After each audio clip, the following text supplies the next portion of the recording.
Récemment, il s'est passé quelque chose d'assez gros sur OPSkin. Comme il y a des gens qui connaissent pas trop l'univers de CSGO, OPSkin c'est le plus gros site d'achat et de revente de skins. Inawap Dragonlore Souvenir y a été vendu pour 61 000 $. Je vois déjà certaines personnes en mode « Quoi ? 60 000 $ pour un skin ? Attends, j'ai pas fini !»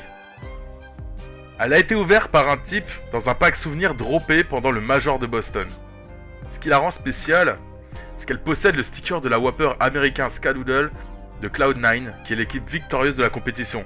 Ce qui peut éventuellement expliquer pourquoi son prix est aussi élevé.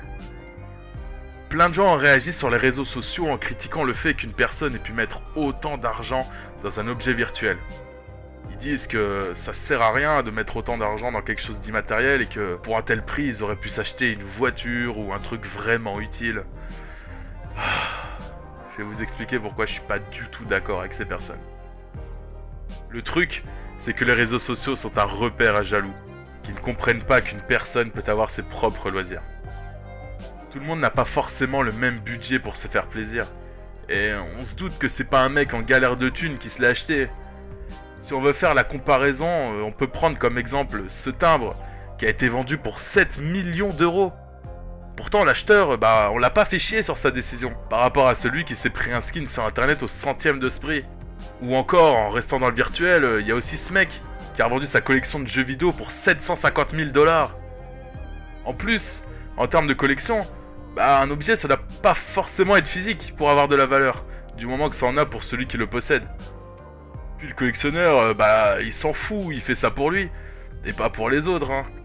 Moi-même, mon inventaire, il est fait pour me plaire, et je fais pas gaffe aux avis des gens. Je prends juste ce que je préfère sur chaque arme. D'ailleurs, beaucoup pensent que c'est mes armes qui, au final, m'ont coûté le plus cher, mais c'est complètement faux. J'ai dépensé plus d'argent en pins et en trophées qu'en skins sur CSGO. Pourtant, les pins sont complètement secondaires et on les voit à peine. Mais pour moi, c'est quelque chose que j'adore collectionner.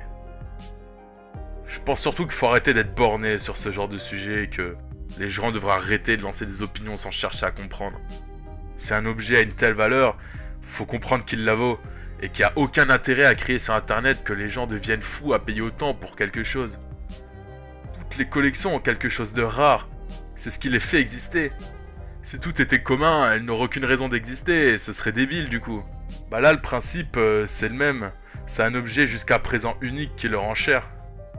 Bien entendu, je sais que je ne détiens pas la vérité absolue, mais pour ceux qui veulent débattre, je me ferai une joie de répondre à vos commentaires. Et évidemment, je suppose qu'il est utile de préciser et de répéter qu'il faut rester courtois et poli dans le débat, sous peine de sanction.